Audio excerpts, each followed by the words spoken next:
السلام ورحمۃ اللہ وبرکاتہ۔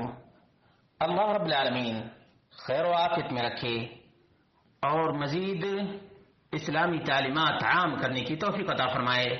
سوال شادی بیاہ سے متعلق بڑا ہی اہم ہے کہ بارات جو سینکڑوں کی تعداد میں دولہے والے لے جاتے ہیں، آپ نے کہا یہ تو بالکل غلط ہے، یہ بالکل غلط ہے۔ اسی طرح سے جو لوگ جہیز کا ڈیمانڈ کرتے ہیں وہ بھی غلط ہے۔ آپ کا ایک سوال ہے، اس کی دو شقیں ہیں۔ نمبر ایک، لڑکی والے جو کھاتے پیتے گھرانے کے ہیں وہ اپنی لڑکی کو بنگلہ دیتے ہیں، کار دیتے ہیں، دیگر سامان دیتے ہیں، تو کیا لڑکے کو لینا چاہیے؟ لڑکے کا حق ہے وہ؟ اس کا جواب دو ٹوک انداز میں یہ ہے کہ جس کو یہ گفٹ دیا گیا ہے، جس کو یہ ہدیہ پیش کیا گیا ہے، اسی کا وہ حق ہے۔ لڑکی کو دیا گیا ہے، لڑکی کا حق ہے، لڑکے کا کوئی حق نہیں۔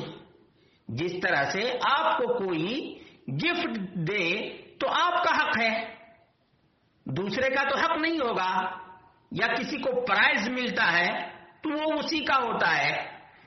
دوسرا جو آپ کا سوال تھا وہ یہ کہ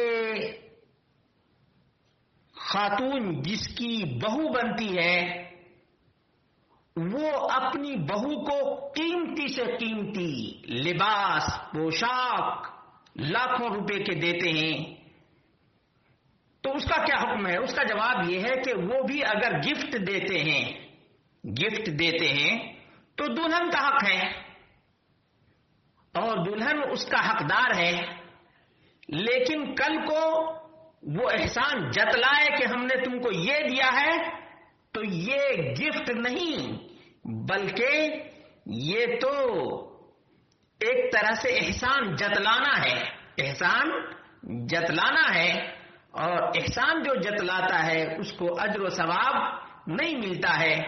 سورۃ البقرہ میں اللہ رب العالمین نے فرمایا کہ وہ ایسا ہی ہو جاتا ہے جیسے دیا ہی نہیں، جیسے ایک دم چکنا پتھر ہو، پتھر کے اوپر گرد و غبار جم جائے، بارش آئے تو بالکل فترکہ صلدا،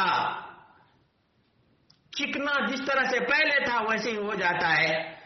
تو یہ جو کیفیت ہے ہمارے معاشرے میں وہ کہیں نہ کہیں دیکھا دیکھی ہے کہ فلاں نے اتنا دیا ہے، فلاں نے اتنا لیا ہے۔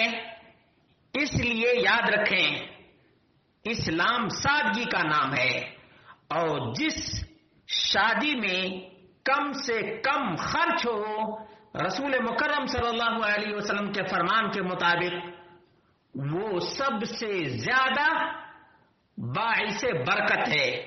اب جن لوگوں کو نبی کریم صلی اللہ علیہ وسلم کے فرمان پر یقین ہو، انہیں چاہیے کہ نہایت ہی سادگی سے شادی کریں اور اپنے گھر کو امن و سکون کا گہوارہ بنائیں، تاکہ کوئی کسی کے اوپر احسان نہ جتلائے اور بار بار یہ نہ کہے کہ تمہارے باپ نے یا تمہاری ماں نے اتنا ہی دیا ہے، یہی دیا ہے، یہ کیسا ہے۔ طرح طرح کے جو عیب نکالنے کا طریقہ ہے ہمارے سماج اور معاشرے میں۔ دلہن ابھی ایک مہینہ بھی ہنسی خوشی نہیں گزار پاتی ہے کہ تانے سننے کو مل جاتے ہیں۔ اس لیے میرے بھائیوں، دوستوں اور ساتھیوں، تمام تر رسوم و رواج کو ختم کرو اور اسلامی سادگی کو اپناؤ۔ اللہ رب العالمین برکت دینے والا ہے، اور اللہ رب العالمین گھر میں خوشیوں کو نچھاور کرنے والا ہے۔ بس اللہ رب العالمین سے ڈرتے ہوئے کسی کو کوئی پریشان نہ کرے۔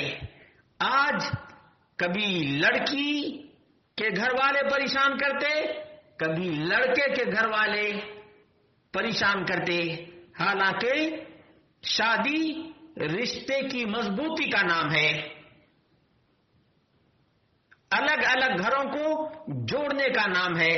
اس لیے ان باتوں کا خیال رکھیں. اللہ رب العالمین سے ڈریں. اللہ رب العالمین سے ڈریں. کسی کو کوئی نیچ نہ سمجھے اور کوئی اپنے آپ کو اونچا اور برتر نہ سمجھے. ہمارے یہاں یہ بھی ایک مصیبت ہے کہ لڑکے والے اپنے آپ کو بڑا سمجھتے ہیں. اس کا نتیجہ کیا ہے؟ اس کا نتیجہ یہ ہے کہ پھر ناچاقی پیدا ہوتی ہے اور ناچاقی کے نتیجے میں دونوں گھروں کا ماحول بگڑتا چلا جاتا ہے. وہ جو رشتہ بندھا تھا وہ ٹوٹنے کے کگار پہ ہو جاتا ہے. بس اللہ رب العالمین سمجھ دینے والا ہے. اللہ رب العالمین ہی محمد مصطفیٰ صلی اللہ علیہ وسلم کی سادگی کو اپنانے کی توفیق دینے والا ہے. وما توفیقی الا باللہ.